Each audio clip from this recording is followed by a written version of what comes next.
Sí, doctor, buenas noches.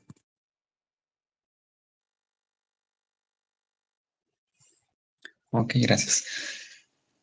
Bueno, programado para el día de hoy, vamos a continuar con el tema de disfagia y con la parte de causas de disfagia esofágica mecánicas. El día de ayer hacíamos este pequeño esquema en el cual veíamos que la disfagia puede englobarse desde dos enfoques, una disfagia orofaringea y la disfagia esofágica.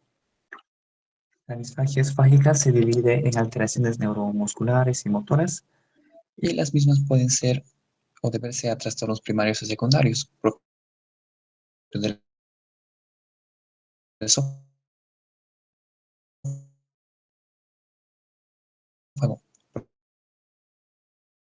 propios de la actividad y los grupos de causas intrínsecas y extrínsecas.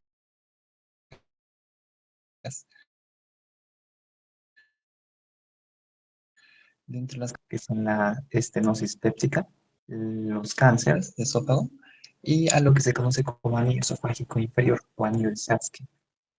Las otras causas también están presentes, pero son menos comunes, como otro tipo de membranas, no en el esófago inferior, sino en el esófago superior medio, tumores benignos, lesiones cáusticas, los divertículos como Senker, y dentro de las causas extrínsecas estarán los tumores malignos de otros órganos adyacentes al esófago, la tiroides retroesternal, que a veces hace un bocio tiroideo, compresión vascular, compresión o lesiones vertebrales y otro tipo de alteraciones vasculares aberrantes. Dentro de la primera causa de estenosis intrínseca para una disfagia mecánica están las estenosis pépticas, dentro de las cuales son consideradas como una complicación propia del reflujo gastroesofágico, secundarias a un antecedente de esofagitis en el paciente. La estenosis péptica se da por ese reflujo permanente a repetición no controlado del ácido gástrico al esófago, el cual no solo irrita la mucosa, sino junto con los otros factores de inflamación, causa edema, un espasmo sostenido, y en ese intento de regeneración del tejido, el espasmo se consolida al producirse fibras de colágeno y fibrosis. Es así que el esófago empieza a cerrarse en el proceso de cicatrización de sus erosiones, en una esofagitis erosiva. Habíamos visto en un anterior tema que hay la clasificación de la esofagitis, la clasificación de los ángeles, en la que había una esofagitis erosiva grado A, B, C y D, siendo las más graves el grado C y D, en las que las erosiones podían ser confluyentes y abarcar en el grado C menos del 75% de la circunferencia y en el grado D más del 75% de la circunferencia esofágica. Esos son los pacientes que tienen alto riesgo de desarrollar una estenosis péptica. Por ejemplo, este paciente, aparte de la estenosis, aún tiene la esofagitis.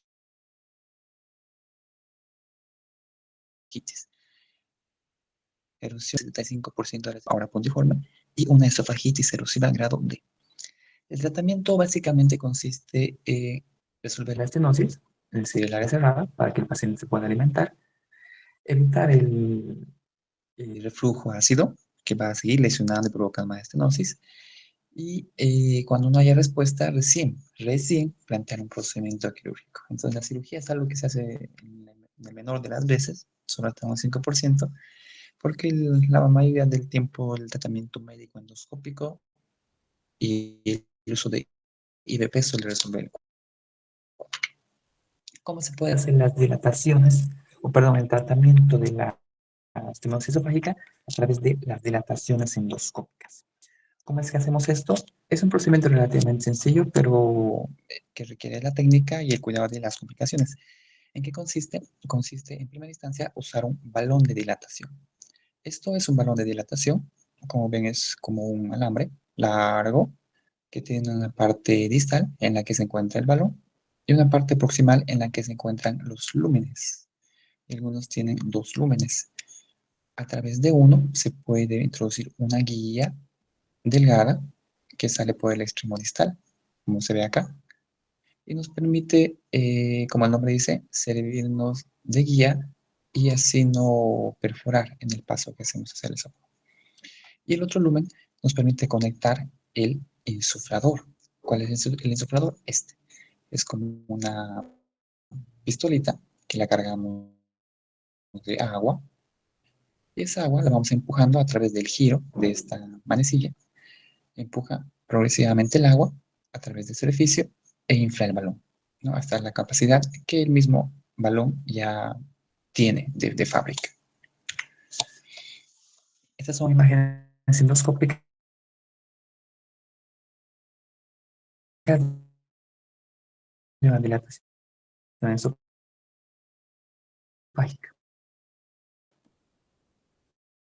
La primera imagen, la estenosis. Miren bien la algo de congestión, ¿no? Que es muy diferente a una estenosis por cáncer, que también lo vamos a ver. Entonces, es una estenosis péptica. Esta estenosis tenía un escaso orificio de apertura por el que no pasa el luego el endoscopio. El endoscopio, que por este orificio, este endoscopio no logra pasar. Entonces, lo que se hace es introducir el material y a través pasar por acá la punta del balón, sin guía, o con guía, o atravesar la guía a través de este pequeño orificio y progresarlo esperando que se deslice de forma suave, sin ningún tipo de resistencia que nos diga que estamos chocando. Entonces, si el balón sigue que está progresar el balón, introducirlo en el sitio de estenosis y empezar a insuflarlo, como a través de esta pistolita, ¿no?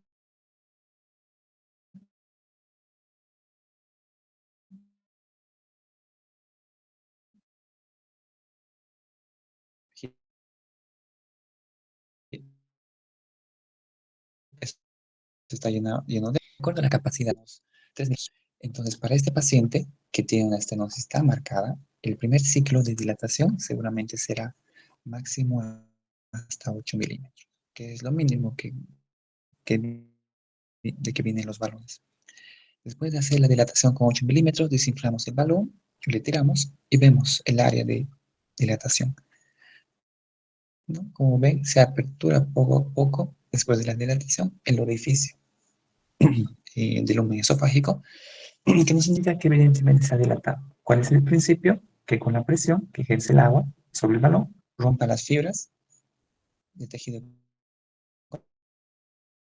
en posdilatación, tampoco es posible pasar el endoscopio. Por lo que este paciente, al tener una estenosis tan marcada, y solo pudimos dilatar en primera instancia estos 5 milímetros, pero en estos 8 milímetros tendrá que acudir posteriormente de entre 2 a 4 semanas para otra sesión de dilatación. No podemos hacer dilataciones esofágicas agresivas que busquen recuperar de forma temprana, digamos, el lumen del esófago.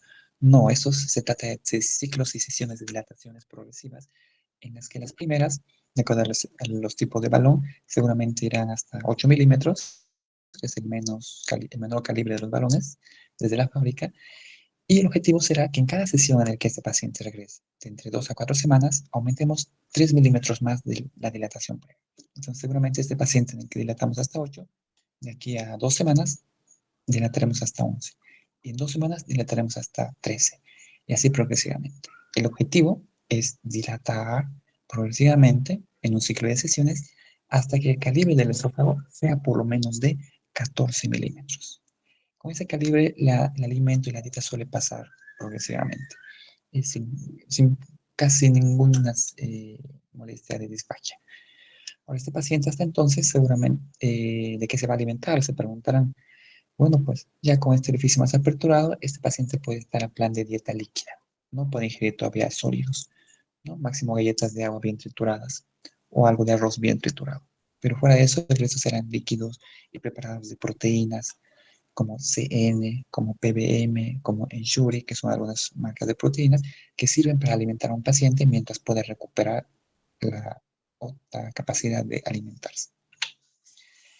Este es otro tipo de estenosis mecánica, perdón, bueno, sí, estenosis, esta vez no es péptica, es tumoral, que también causa disfagia esofágica mecánica. Como ven, la mucosa de esta imagen es diferente a la anterior vista.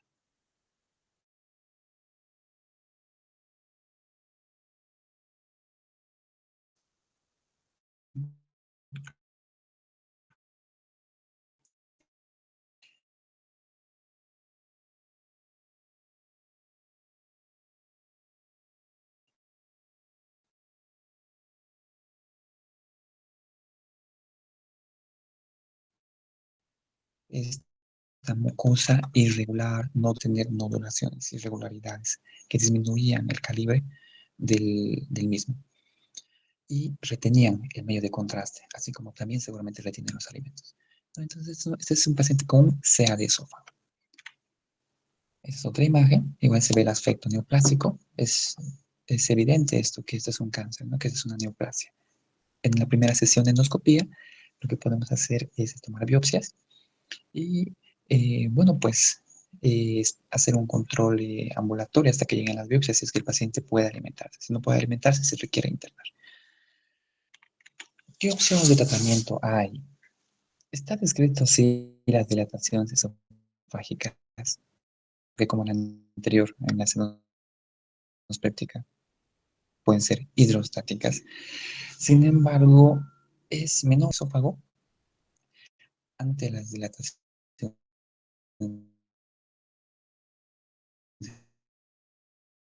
esofágicas hidrostáticas. Lo que busca acá no se puede conseguir y esperar que, bueno, pues, el uso de otros medicamentos eviten que esto siga inflamándose, como los IVPs, disminuyamos el proceso inflamatorio y disminuye el riesgo de que se vuelva a hacer. Sin embargo, en los tumores el crecimiento tumoral es tan exponencial y tan acelerado que esa sola dilatación no solo no llega a romper las fibras del tejido conectivo, que están muy por debajo del tumor, sino que no limitan el crecimiento del endofítico del tumor. Entonces, las limitaciones hidrostáticas en metálica, esofágica, ¿no? Estas prótesis metálicas autoexpansibles. Estas son algunas imágenes de prótesis en las que se busca atravesar el tumor y mediante un procedimiento endoscópico, una vez que atravesamos el tumor bajo el mismo principio de la dilatación una estenospéptica, progresamos hasta la porción distal de la estenosis y empezamos a liberar la prótesis. Esto ingresa en primera instancia así, muy cerrada, muy comprimida. Y a medida que vamos soltando, empieza a abrirse progresivamente y hacia las paredes del esófago estenosado. Aquí se ven las imágenes de esta tumor inicial, en el que el lumen era puntiforme y después de la instalación de la prótesis metálica, el lumen desde luego se abre, ¿no? Porque esta prótesis metálica, al ser autoexpansible, logra hacer cierta fuerza sobre las paredes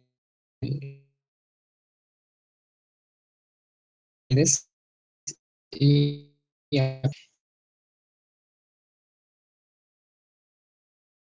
aperturar el lumen, ¿no? Permitiendo además que entre estas rejillas el tumor y a sujetar a la prótesis para que no se deslice.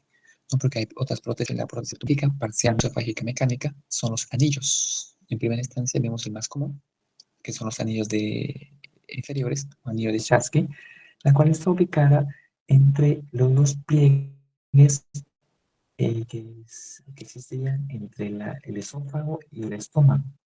Se trata de una mucosa redundante, producto de una contracción desregulada de la capa muscular longitudinal del esófago, la cual empuja a ese nivel de la unión esófago-gástrica y hace que se cree una zona de fibrosis sobre la misma, cerrando de manera circular el esófago, ¿no? Se dice que es más frecuente en pacientes con hernia yatal y tiene de relativa frecuencia 4 por 10.000 personas. ¿Cómo se ve? Así se ve.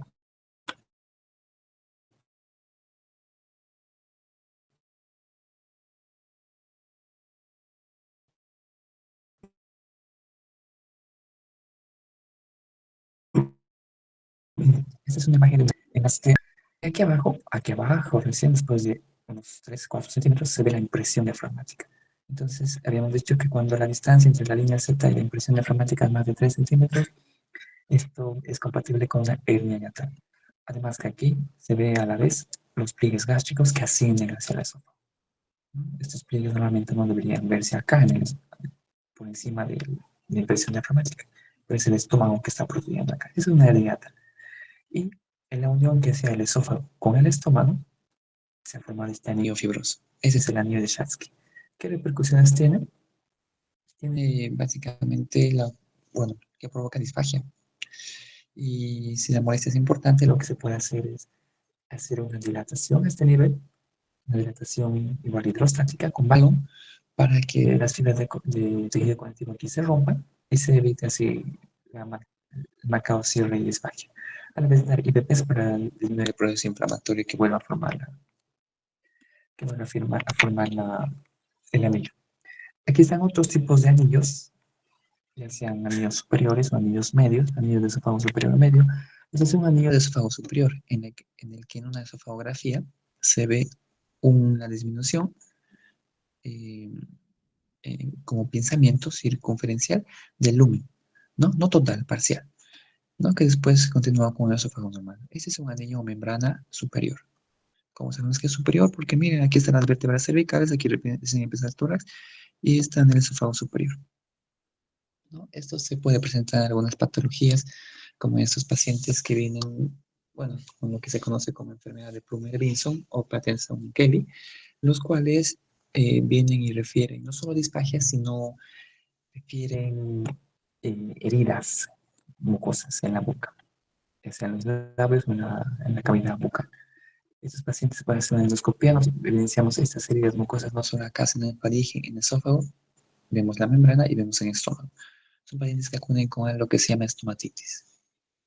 Y a la vez tienen anemia ferropénica. Divertículos esofágicos. Los divertículos son formación hacia la luz, ¿no? No son hacia el lumen, sino son hacia la parte externa, hacia las paredes del esófago, las cuales no son muy frecuentes, pero sí pueden provocar dificultad para deglutir y regurgitación en algunos casos. Y bueno, pues dentro de lo que se conoce, el origen de cada tipo de esófago, ya sea alto o superior, medio o bajo, es diferente, pero todos se acompañan con alteraciones de la deglución, disfagia, alteraciones en la relajación muscular, alteraciones en la motilidad del esófago. De entre ellos, el más común, el más frecuente y famoso, el divertículo de Schenker. El divertículo de la faringe y el esófago, ¿no? Faringe, esófago. Este es el divertículo en la pared posterior, porque este es superior, posterior. Este es el divertículo, que se ve como si fuera el esófago incluso, y algunos gastroenterólogos con poco entrenamiento tienden a entrarse por acá en la videoendoscopía. Y si no tienen mucho cuidado, tienden en alguna ocasión a provocar una lesión electrogénica y perforar el esófago. Siempre hay que tener mucho cuidado al hacer una endoscopía, ya que que es el esfínter esofágico superior, que como esfínter se mantiene contraído y cerrado para evitar el reflujo, casi no se ve y uno puede cometer el error de entrarse al divertículo. No, siempre hay que hacer con mucho detenimiento, hay que valorar con mucho detenimiento cada porción del esófago y del estómago en la endoscopía. Entonces, la formación sacularia aquí está recién el lumen esofágico. ¿Qué clínica tienen estos pacientes? Hay algo muy típico, que incluso recuerdo que está en sus libros de semiología, que caracteriza a los pacientes con divertículos de Schenker. Y es esta combinación. Es un paciente típicamente de la tercera edad, que tiene más de 60 años, que viene con disfagia alta, que viene con halitosis, mal aliento, y que refiere que la comida vuelve a la boca, ¿no? Regurgita la comida después de deglutir. Esta es la clínica típica de un paciente con disfagia. Tercera edad, disfagia alta, halitosis y regurgitación.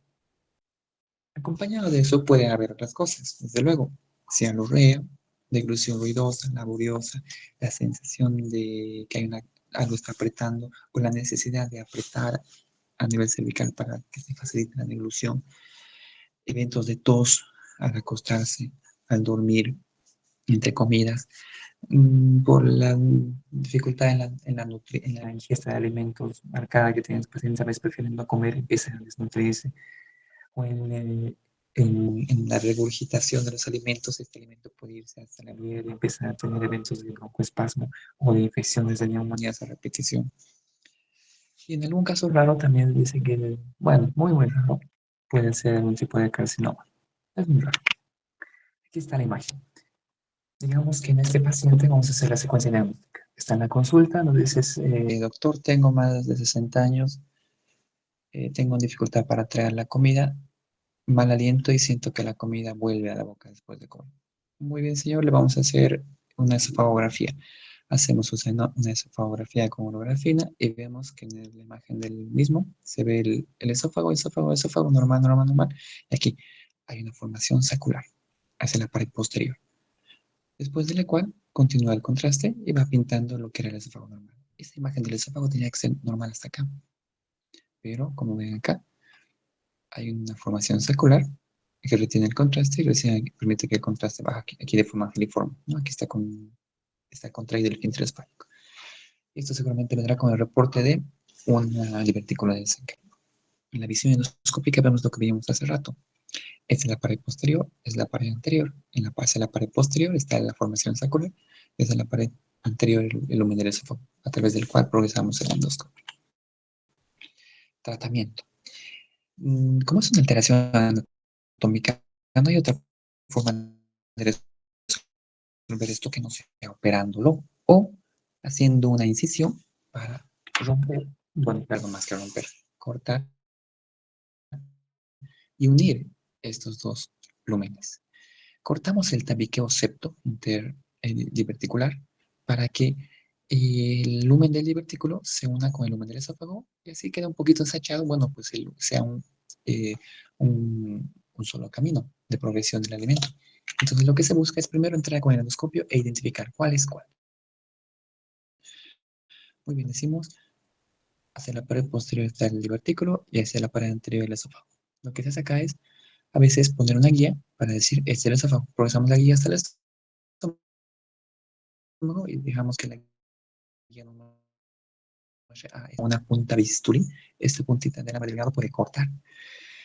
Y podemos hacer el corte de este septo, de este tabique. Muy lento, muy progresivo, primero por planos. Primero la mucosa, después la submucosa y llegamos a planos profundos hasta cortar la parte muscular.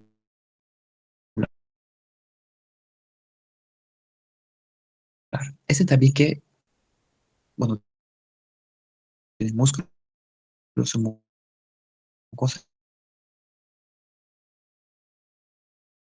y tiene mucosa, submucosa. Después de cuando aquí ya está rompiendo las fibras de músculo.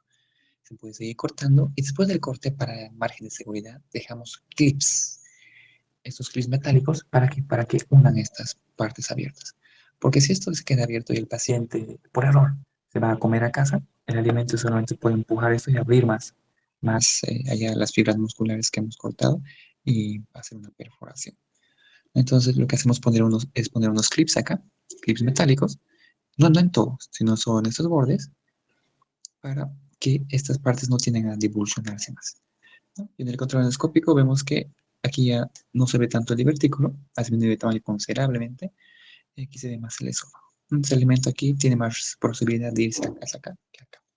Esto es la septostomía o cricofaringomiotomía endoscópica para el tratamiento del divertículo de Senker. Otras formas de manejo es cirugía abierta. Hay cirujanos que pueden hacer esto. Y otro es a través de la técnica de POEM que veíamos ayer para la calasia, que son abrajes únicos. Otros tipos de divertículos son divertículos por tracción o parabronquiales. Son estos divertículos que se forman, como ven acá, en el esófago medio y tras un proceso inflamatorio que retraiga por inflamación el esófago, sobre todo a nivel de los bronquios de la tráquea, puede retraer la parte de la pared y hacer una formación sacular. Este es un esófago dilatado con un divertículo en esófago medio. Aquí se ve otro tipo de divertículo inferior o epifrénico, en el cual se ve que es el estómago, ese es el esófago, y aquí, esófago, hay una formación circular hacia un ladito del esófago inferior, y recién viene el esfínter esfágico inferior y el estómago. Entonces, esta formación circular se dice que se forma a veces en pacientes que tienen acalasia, en el que se está muy contraído y el contenido del alimento tiende a retenerse acá, ¿no? Entonces, como queda bastante tiempo retenido, la presión del alimento sobre la pared hace que poco a poco vaya protrudiendo y se forma un divertículo, una formación sacral. Cuerpos extraños, otro tipo de causa de disfagia. La mayor parte de las veces lo que encontramos es monedas, sobre todo en niños. Al jugar se trae una moneda y queda atascada en el esófago. ¿Dónde queda atascada generalmente los cuerpos extraños o las monedas? En el esfínter esfágico superior, ¿no? Como la persona reconoce que esto es extraño, bueno, el cuerpo reconoce que es extraño al deglutir, ese se queda en el esfínter, y como la persona logra sentir ese lugar, porque le hemos dicho, ¿verdad?, que el esófago superior es músculo estriado sobre el cual paciente la persona tiene cierto control, ¿no? En cambio, el esófago inferior es músculo liso, sobre el cual la persona no tiene control. Entonces, al sentir la persona esa molestia, en su desesperación tiende a contraer más ese lugar y evitar que la moneda deslice. Lo mismo pasa con cualquiera de los otros objetos, ¿no? Pero las monedas son las más comunes. Otras cosas son objetos punzocortantes, baterías o pilas, juguetes pequeños, huesos o espinas de pescado. Es frecuente ver en el gastro, por lo menos, seguramente que también en la caja, pacientes que después de verse en Semana Santa, ¿no?, en que uno come pescado, vienen con su hueso de pescado ahí atorado en algún lugar de la vía digestiva. Entonces hacemos una laringoscopía o una endoscopía para retirar. También puede trancarse el bolo alimenticio cuando uno no digiere bien, no mastica, no tritura bien los alimentos o tiene ya una estenosis esofágica previa por alguna otra causa. Entonces el alimento tiende a trancarse. También pueden deglutirse otro tipo de cosas. Por monedas, objetos cortantes, baterías y juguetes y huesos son lo más común. Ahí están algunas imágenes desde un niño que se traga una moneda, se queda a nivel del esfínter esfágico superior. Esta es la visión lateral.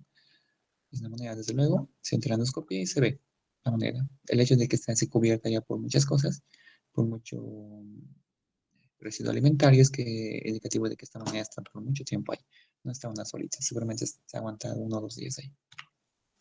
Este es un bolo alimenticio en la primera imagen, en la cual aquí se ve el esófago un poco más cerrado, y eso pues, seguramente provocó que el alimento no deslice. Aparte de que esto se ve muy grande, no se ve bien triturado. No es importante ver la masticación, sobre todo en pacientes adultos.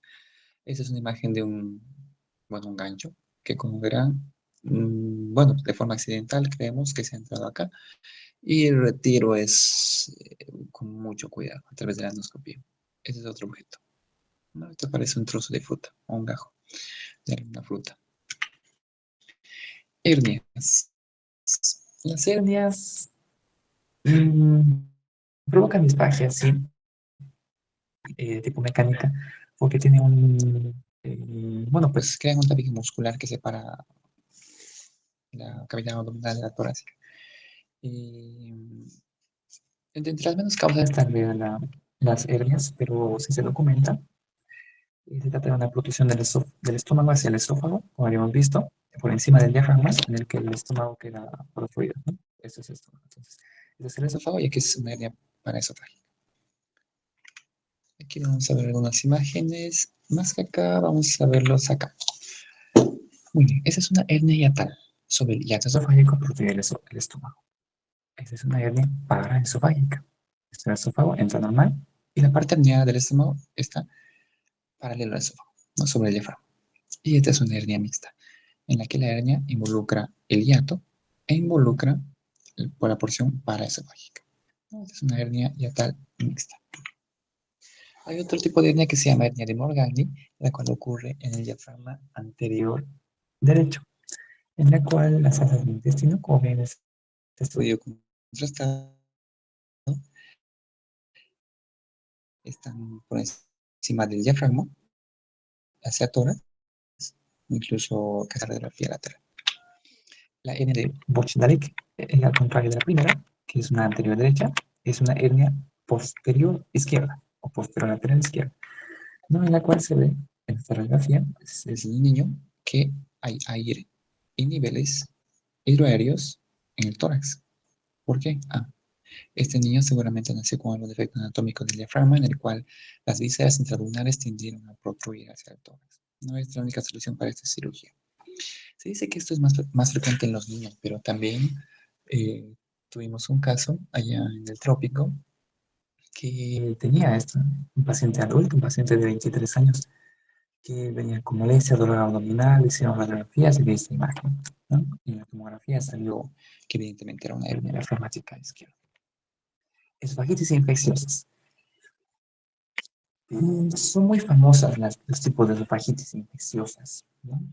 Para empezar, los tipos de esofagititis pueden ser de diferente causa, ¿no? Pueden ser pépticas o erosivas, como hemos dicho, pero es importante la clasificación de los ángeles para ver qué tan erosionada está la mucosa. Pueden haber esofagitis infecciosas, esofagitis por infecciones, ya sean virales, ya sean bacterianas, ya sean por hongos o parásitos.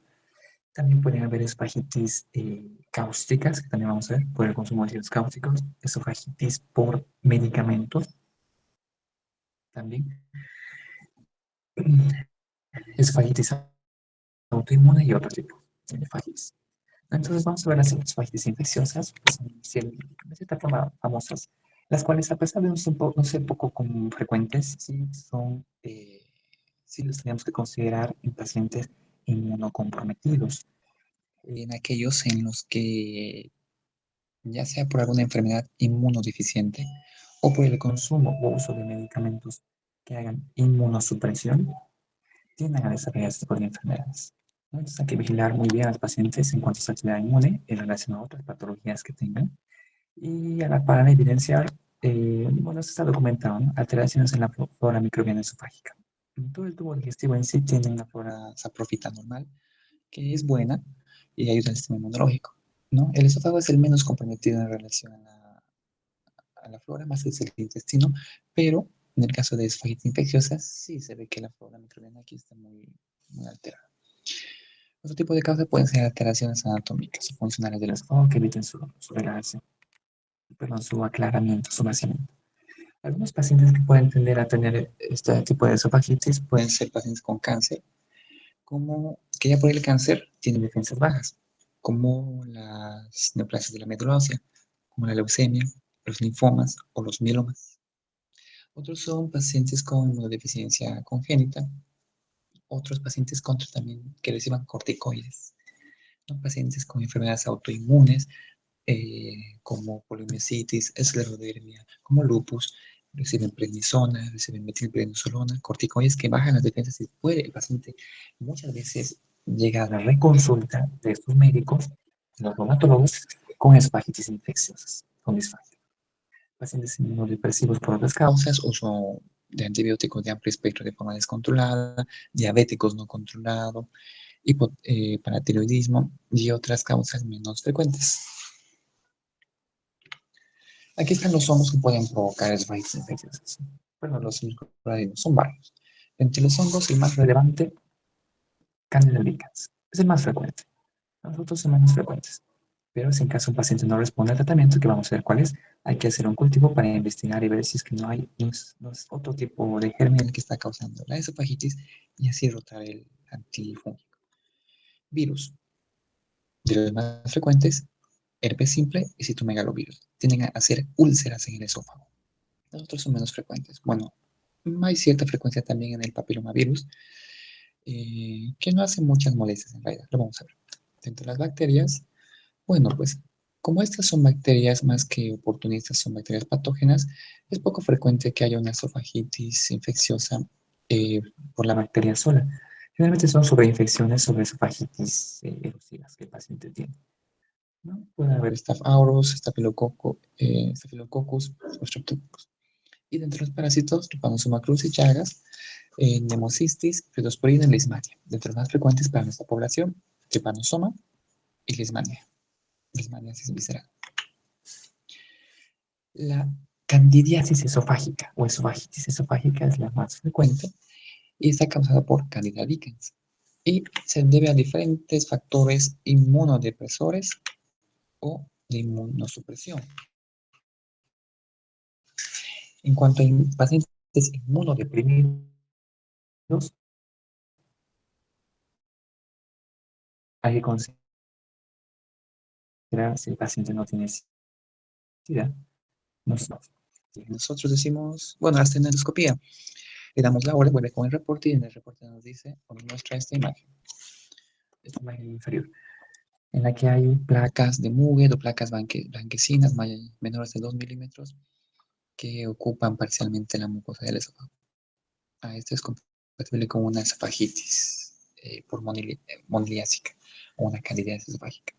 Hay que preguntarnos si este paciente no tiene algún tipo de inmunodepresión. Entonces será importante pedirle entre los laboratorios una prueba para VIH.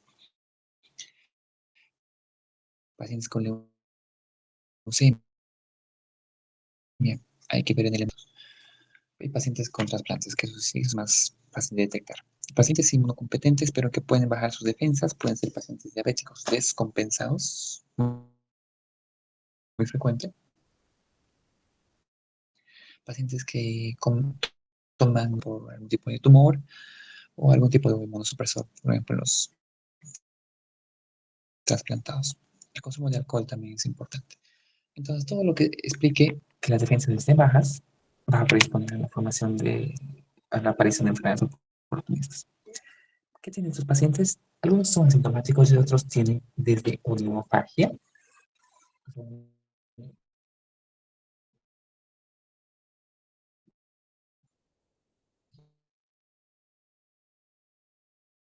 que les duele desde la arde, les duele la lengua al deglutir y pues a las veces dejan incluso de comer.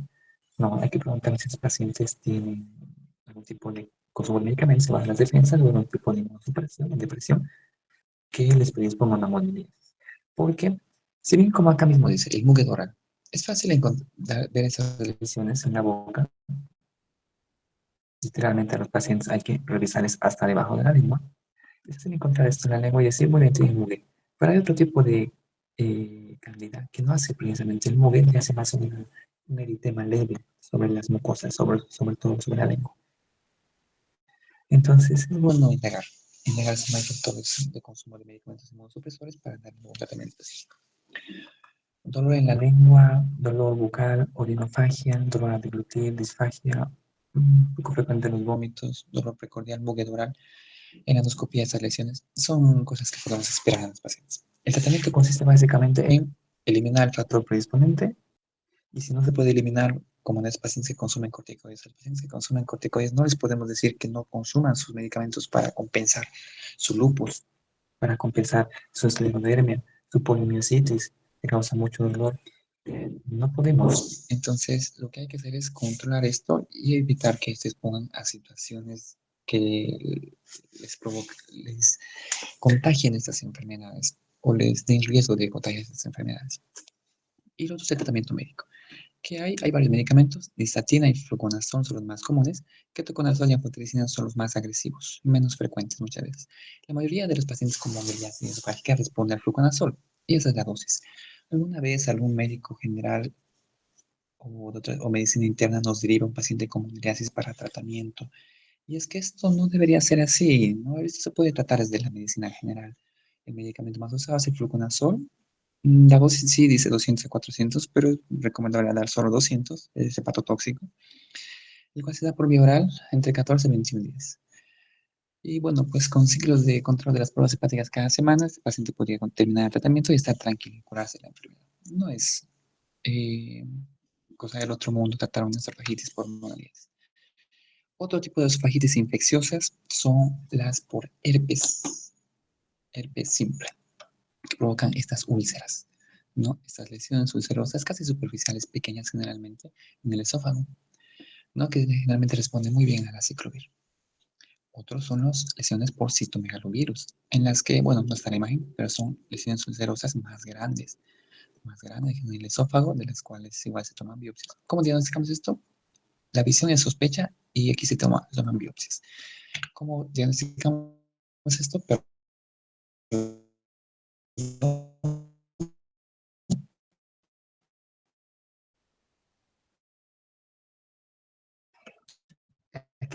se puede tomar biopsia o hacer un un cepillo con la aclaración, cualquier úlcera en el esófago, estómago, de biopsia, y así vamos a la patología. Y nos dice que es el papilomavirus. Ese es el esófago, y esta es una lesión del papilomavirus humano, ¿no? Entonces hay pacientes que tienen esto de disfagia. Es una lesión pequeña, que probablemente pase inadvertida. Pero cuando es una lesión, nada más. Se seca con una pinza con asa, se envía la patología para confirmar y listo. Y otros menos frecuentes son la tuberculosis y la sífilis.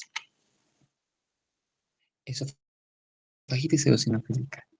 Este es otro tipo muy frecuente, la verdad, en gastroenterología y subdiagnosticada en medicina general y en medicina interna, de un tipo de disfagia por una causa, digamos, que autoinmune. La esofagitis eosinofílica es una enfermedad crónica que se debe a una respuesta desregulada de las células T helper tipo 2, que reconocen como antígenos a ciertos elementos de la mucosa del esófago y empiezan a atacarla, ¿no? Y particularmente, como dice su nombre, a crear un infiltrado eosinófilo en la mucosa del esófago. ¿Cómo se diagnostica? Las características clínicas o de diagnóstico clínico son pacientes que tienen disfagia esofágica, ¿ok? Son pacientes que tienen datos evidentes de una esofagitis eosinofílica en la endoscopía, ahorita vamos a ver cuáles. Son pacientes que pueden responder a los inhibidores del modo de protones cuando hacemos prueba terapéutica. Y particularmente son varones. Hay otra gráfica igual que dice eso. Entonces, paciente que tenga disfagia, hallazgos endoscópicos compatibles, sea varón y responde a los IBPs, puede tener disfagia por esofágitis eosinofílica. Es una patología frecuente, 1 de 2000 en Estados Unidos. En Latinoamérica también hay un ascenso, se dice que en niños hasta 4 de cada 10.000 y 26 por cada 1000 en pacientes que se les hacían endoscopías al azar. Entonces, en realidad sí es frecuente la esfagitis eosinofílica, pero es subdiagnosticada porque no se la considera. Pero son algunas visiones endoscópicas de la esfagitis eosinofílica. Hay otra imagen después. En otra imagen vamos a explicar bien qué se ve en la endoscopía. Esta es la sintomatología típica. Esto es lo que tenemos que tener en cuenta cuando queremos decir este paciente puede tener esfagitis eosinofílica. Clínicamente tiene dolor retroesternal, sensación de que la comida se queda atascada en el esófago, junto con disfagia, y hay una particularidad de que los pacientes, la mayoría de ellos son varones. Y se dice que varones socioeconómicamente, digamos que establecidos, o sea, no son personas generalmente de escasos recursos, son personas que tienen recursos. Entonces, bajo estas tres cosas, paciente con dolor retroesternal, sensación de que la comida se estanca, disfagia y un varón joven, se puede indicar una endoscopía en busca de esfagitis eosinofílica. Hemos dicho, es algo frecuente en los últimos años, aunque la frecuencia después de leer muchas veces es que de verdad la comida se queda atascada. Y es que se ha visto en gran porcentaje de los pacientes que el bolo alimenticio se queda atrapado en estos anillos o zonas de estenosis que se forman en esos pacientes, ¿no? Aquí está una porción pequeña, se queda atascada junto con algo de saliva, ¿no? Entonces, esto es lo que puede repercutir sobre el estado nutricional del paciente, ya que cuando siente que la comida no pasa, bueno, va a tender a dejar de comer, o a dejar de comer como comía antes. ¿En qué situaciones se puede exacerbar esto? En situaciones en las que el paciente coma rápido, no haga, digamos, una adecuada trituración, masticación de los alimentos, y siente que los alimentos no pasan, por tanto deja de comer. ¿En qué más puede ser importante esto? Es importante decir que más que la inflamación de la mucosa sola, lo que en realidad hay que considerar en esta patología es la alteración estructural que hacen en el esófago en su remodelación para provocar áreas de estenosis que hagan que la comida se impacte, se, se estanque.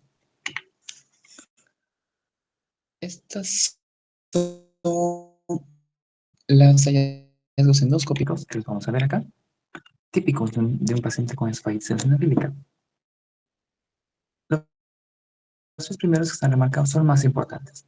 Son estas líneas, como un poquito introducidas, protruidas, que normalmente no se verían en un esófago, ¿no? Son surcos longitudinales que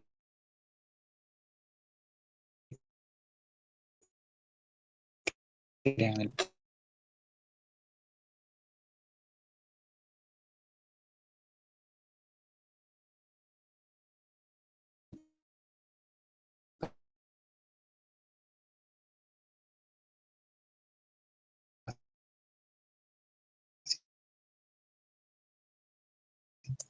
otros son los anillos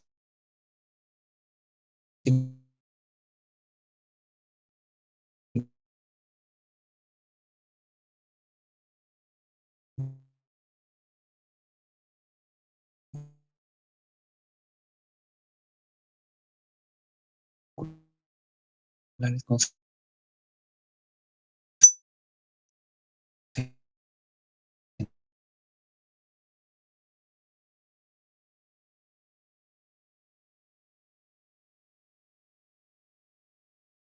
un momento llegan a pronunciar de ver el lumen de forma consciente.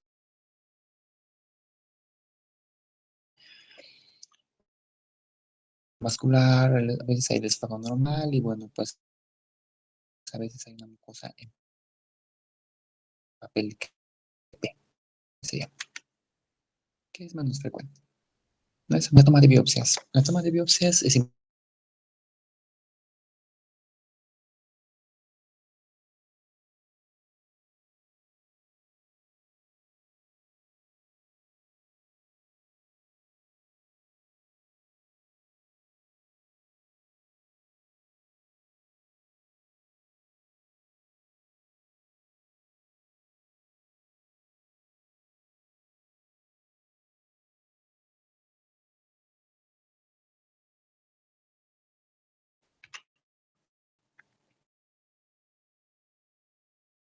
aquí están las imágenes. Eosinófilos, que están entre una mucosa en la que aparte hay células, hay macrófagos, pero importante número de eosinófilos. Se dice que cuanto más infiltrado haya de eosinófilos, más grave es la enfermedad. Aquí está la mucosa, se toma la biopsia, y aquí se ven los rojitos que son el filtrado inflamatorio por eosinófilos. ¿Qué tiempo puede provocar tras la remodelación del esófago una estenosis? Bastante tiempo en realidad. Se dice que si un paciente está a los 15, a los 80 ya tiene más de 10% de realizar estenosis. Entonces, la estenosis no se crea de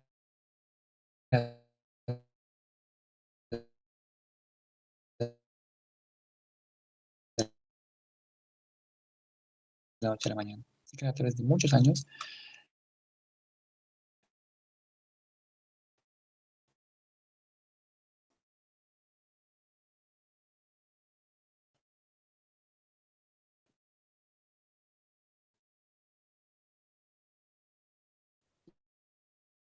Y, y-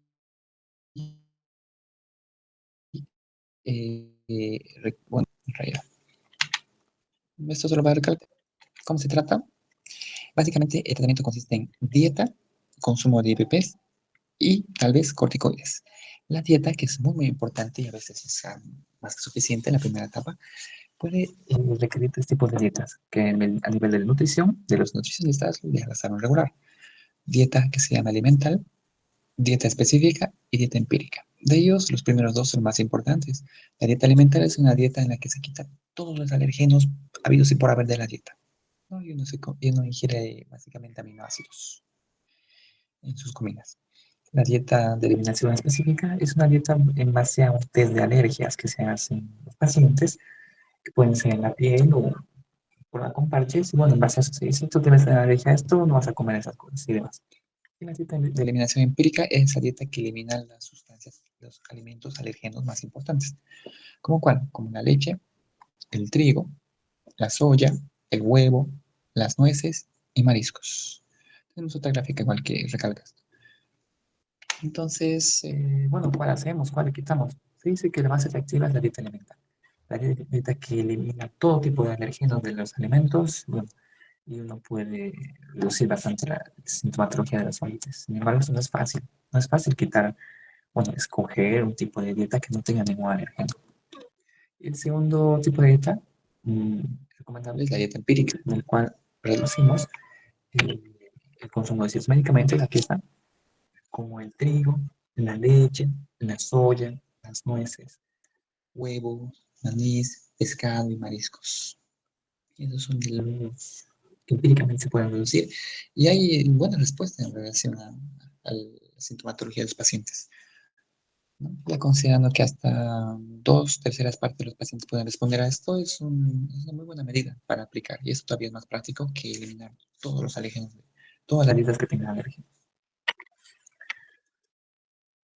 Aquí está una visión histológica en la que mostramos que antes de corregir la dieta había un moderado infiltrado eosinofílico y también leucocitario.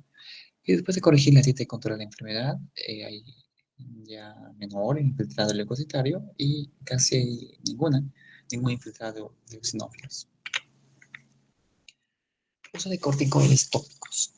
Habíamos dicho que lo principal es usar corticoides, usar IVPs, pero te lo vamos a ver y ver si usamos corticoides. Lo malo de los corticoides es que también causan inmunodepresión local, alteran la flora del esófago y causan bueno, sobreinfección u otras infecciones como la candidiasis esofágica, ¿no?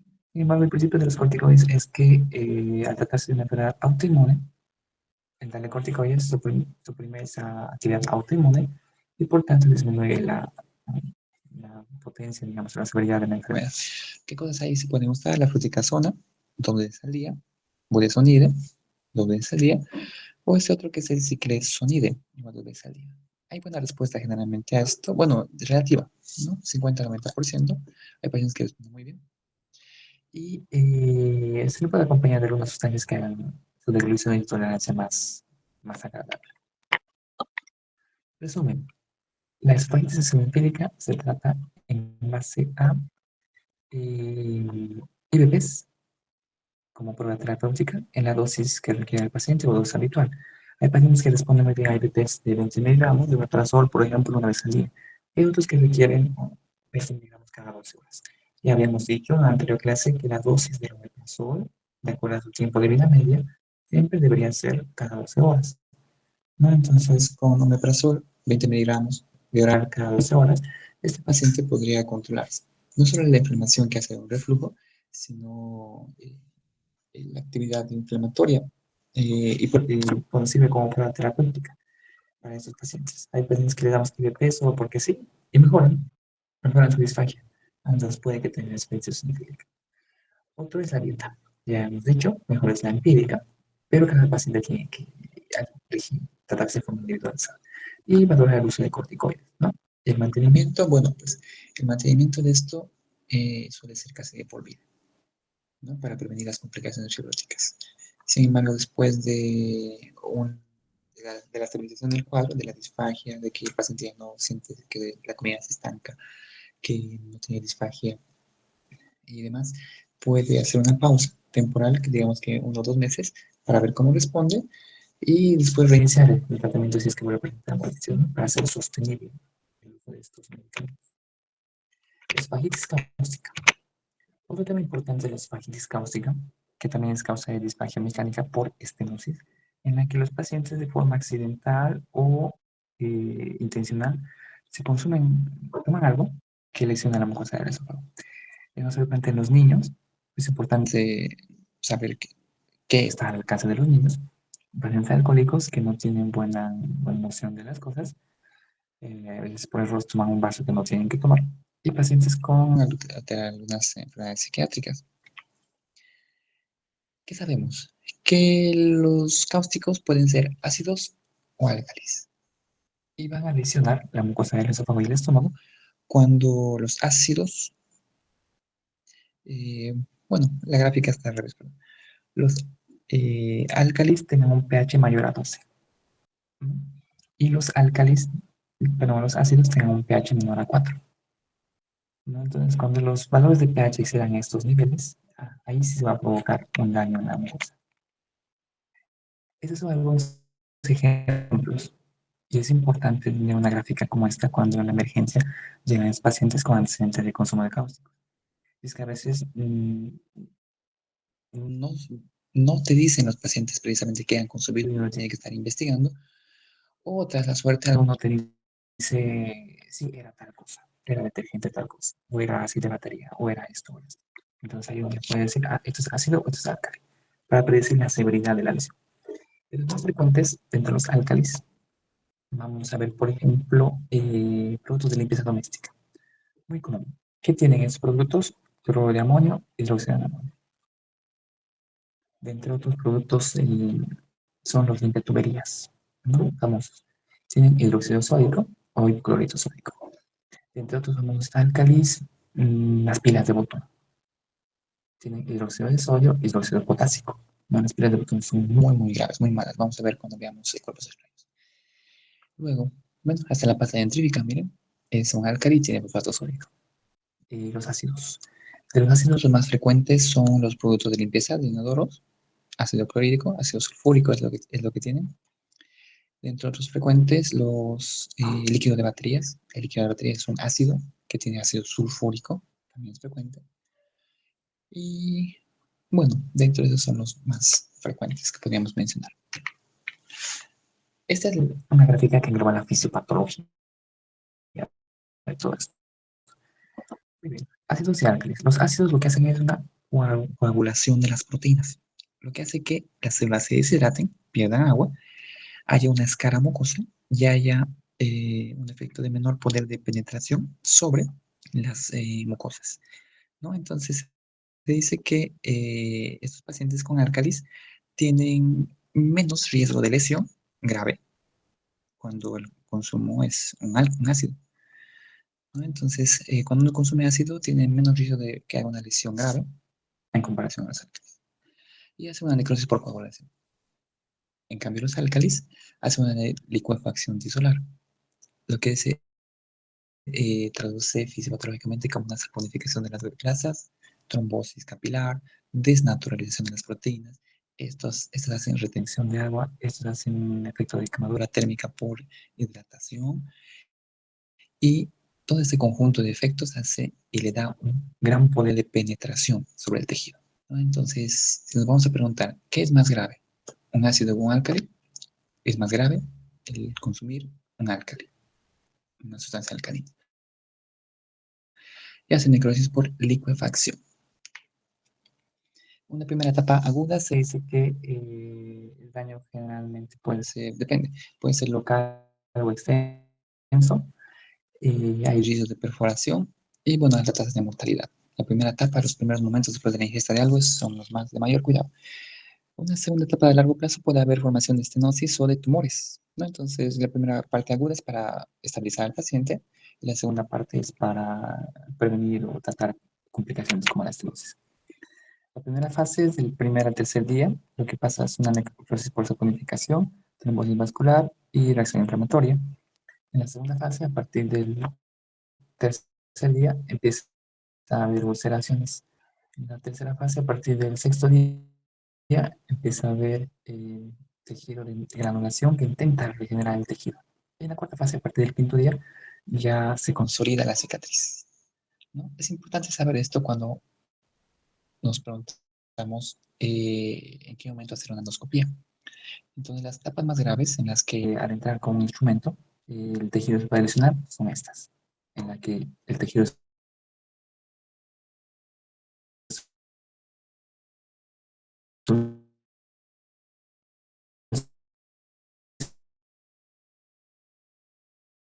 ulcerando, en el que está el tejido, se ha cerrado bastante el esófago, se cerrado de forma puntiforme y en la esofagografía hay un pasaje filiforme del medio de contraste a través de la zona de estenosis, después de que llegue, para llegar al esófago.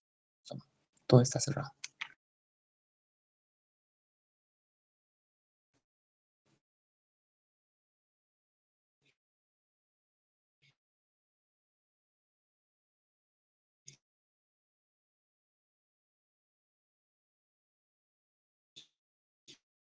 El alimento no va a pasar el engancho entre 2B, 3A, 3B y 4. 0 es que no hay nada, la boca está normal. La 1 es edema. Y a partir de ello pueden haber diferentes tipos de alteración. Desde exudados y lesiones superficiales hasta erosiones profundas y úlceras. Después, áreas de necrosis, pequeñas y extensas, o un esófago perforado. ¿Qué es lo importante saber aquí? Que los reportes de endoscopía que nos digan que es un Sargar hasta 2A tiene mínimo riesgo de estenosis o complicaciones mayores. La afección es solo hasta la submucosa y el paciente tiene mínimo riesgo de estenosis. Estos pacientes se van a recuperar muy bien. Hasta un Sargar 2A, los pacientes se recuperan muy bien, con poco riesgo de complicaciones. En cambio, las endoscopías que nos reporten de un Sargar 2B para adelante, esos sí tienen alto riesgo de complicaciones. ¿Cómo qué? Estenosis, neumonía por aspiración, falla respiratoria, perforación mediastinitis, hemorragias, fístulas. Algunos necesitan cirugía y otros no sobreviven.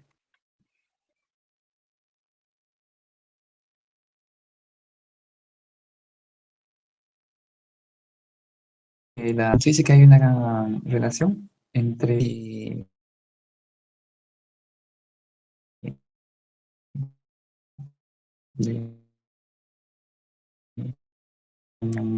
del cuadro. Utilizar, hacen poco riesgo de complicaciones. Generalmente responde muy bien a un ayuno de 24 horas en el que se inicia la dieta progresivamente. No todos requieren hospitalización, pero por seguridad y por el antecedente del consumo de algo, no sabemos si va a volver a consumir algo, entonces mejor tenerlos internados y hacerles una valoración por psiquiatría antes del alta. Y entre otros tipos de tratamientos, antes decían, si tomas algo que te intoxique, tómate leche o tómate agua. No, ahora no está recomendado tomar nada, nada. Y por si acaso, tampoco poner sonda nasogástrica. Está contraindicado, no se debe poner sonda ni darle tomar nada a los pacientes porque esto puede lesionar más los sitios de lesión que haya. O incluso puede haber, si es que la mucosa ya se ha cerrado y se ha estenozado, el paciente puede regurgitar eso y broncoaspirarse. No hay que practicar ningún tipo de maniobra de evacuación ni nada y no dar ningún alimento ninguna sustancia para neutralizar lo que se haya consumido. En los pacientes con sarga doble para adelante, que hemos dicho, hay que hacer ayuno prolongado, no pueden ingerir nada de alimentos hasta 3 semanas durante la internación. La nutrición que se les da es a través de vía parenteral por vena o tras una cirugía en la que se les cree una yeyunostomía para que el alimento vaya directo hacia el yeyuno. Hay que hacer evaluación por psiquiatría y hay que hacer estudios de imagen, como una esofagografía o una serie esofagogastrodenal a las 3 semanas desde el cuadro, antes del inicio de la dieta. Y se pueden entrar en planes de dilatación esofágica si es que hacen entonces a partir de esta 3.ª semana recién. Aunque el proceso de cicatrización ya se ¿Cómo se puede tratar? Severas fajitis.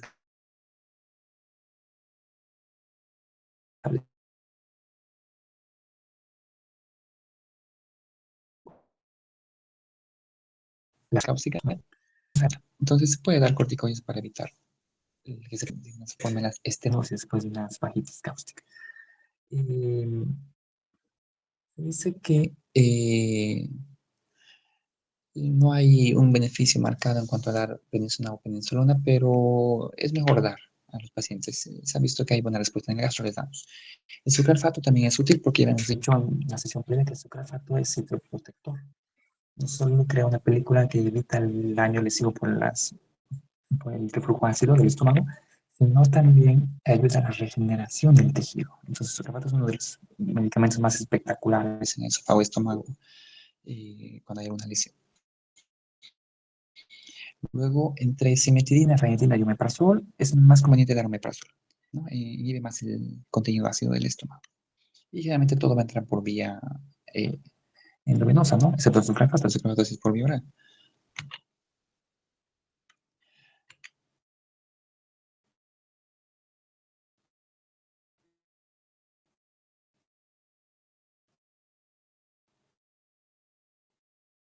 Dilatación venosa. Y se hacen al inicio de la tercera semana, cuando el proceso de cicatrización ya está establecido. Y después se puede continuar con ciclos de dilatación eh, una vez por semana hasta el primer mes. Y a partir del primer mes, hacerlo cada 2 o 4 semanas. Entonces, un paciente con estenosis se empieza a dilatar el esófago a partir de la tercera semana, cada semana hasta cumplir un mes, y después cada 2 a 4 semanas. Otras sustancias que se pueden usar intraendoscopía, intradilatación, es corticoides, hacer electrocoagulación o dar mitomicina, que es muy bueno. La mitomicina evita la fibrinogénesis y disminuye el proceso inflamatorio, por tanto evita que el tejido se vuelva a cerrar. Las prótesis esofágicas no es muy recomendado, no funcionan de la mitad de las veces y generalmente hacen una dilatación a mucha presión que puede romper los tejidos, las fibras y perforar el esófago. El tratamiento quirúrgico va a ser solo cuando el tratamiento médico y endoscópico no haya respondido después de muchos intentos de dilatación o de otras lesiones. O cuando el paciente ya venga después, con una estenosis después de un mes en el que no se pueda dilatar, cuando haya lesión faringoesofágica importante, cuando haya perforación o cuando haya una estenosis larga de más de 5 o 8 centímetros de longitud, ¿no? También en necrosis importantes se pueden hacer cirugías de emergencia.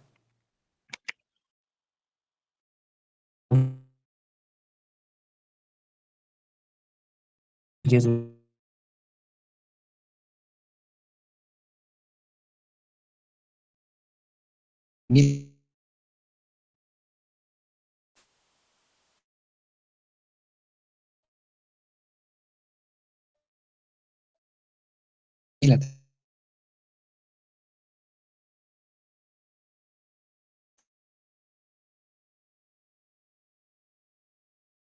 y hay mínimo inclina, es otro muy documentado, que cuando uno lo ingiere, si se retiene puede hacer dolor retroesternal, disfagia y puede formar úlceras. Otros son los AINES, no la aspirina, el ibuprofeno, el paracetamol, el mismo diclofenaco, los cuales aumentan el riesgo de los síntomas de ERGE, provocan dolor y, bueno, pues mayor inflamación y perforación. La recomendación para evitar esto que es que el paciente siempre que ingiera una tableta lo consuma con bastante agua, bastante agua. Las pilas alcalinas, son las más graves, más que las monedas incluso. Las monedas son las más frecuentes y las pilas son las más graves. La severidad de una lesión por una pila aumenta en relación al tamaño. Si es más de 15 centímetros es más grave y más rápida la lesión. Depende del contacto con la mucosa y del tipo de material que tenga la pila. Lo que pasa generalmente es que la pila, al liberar su contenido, hace una necrosis por licuefacción, que como ya hemos visto en la estenosis cáusica, es la más grave en realidad, la necrosis por licuefacción.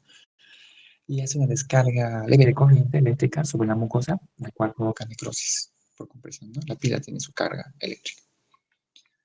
Ahora se dice que la mayoría puede pasar a través del tubo digestivo de forma fácil, pero cuando se queda estancada, sobre todo cuando es de gran tamaño, más de 15 milímetros, o en el esfínter esfágico superior que está contraído, ahí puede lesionar de forma grave. Son las que más riesgo tienen perforar. Dice que cuando un paciente se haya ingerido una pila, no hay un tiempo de sacar. Hay que sacarlo más antes posible, pero muy probablemente arriba de las 6 horas y hay una lesión grave. Entonces, si es posible, los pacientes tienen que sacarse las pilas antes de las 6 horas. Sobre todo niños cuando llegan al gastro, preguntamos el tiempo en el que ya está para saber si es que no está perforado ese esófago o ese estómago. Estos son algunos ejemplos de pilas, las pilas de reloj, pilas de batería. Aquí hay una pila que ya estaba en el estómago más bien, y bueno, aquí hay menor riesgo de ulcerarse. Y aquí hay otros sitios de lesión de las pilas. Empieza a quemar por liquefacción, necrosis por liquefacción en los lugares de depósito. Aquí está otra pila, una radiografía. Y finalmente, ok, hay estenosis pépticas cáusticas por esfolitis eosinofílica y demás, las cuales muchas veces no pueden no responder al tratamiento, ¿no? Y seguir con síntomas de disfagia. Y bueno, proceso inflamatorio. Son esos pacientes en los que es casi imposible lograr que el esófago se dilate más de 14 milímetros en un número de 5 sesiones que ya se han establecido, ¿no? Habiendo dicho que el objetivo de una dilatación esofágica es llegar por lo menos a un calibre de 14 milímetros. Entonces, cuando logramos esto es que estamos fracasando en el tratamiento. Y lo que se considera dentro de los criterios para hablar de estenosis refractaria es que la longitud o el mayor riesgo de estenosis refractaria es cuando la estenosis sea de mayor a 8 centímetros, cuando el diámetro de la estenosis sea menor y no logremos dilatar hasta 14 milímetros, y sean estenosis múltiples en el esófago, varios segmentos, ¿no? No solo en un segmento del esófago, sino en varios segmentos. Y para finalizar, creo que es la última, es más frecuente en estenosis cáusticas, es muy frecuente en estenosis cáusticas. Cuando uno se dieron cáusticas en estenosis, es alto riesgo la probabilidad de que haya una estenosis.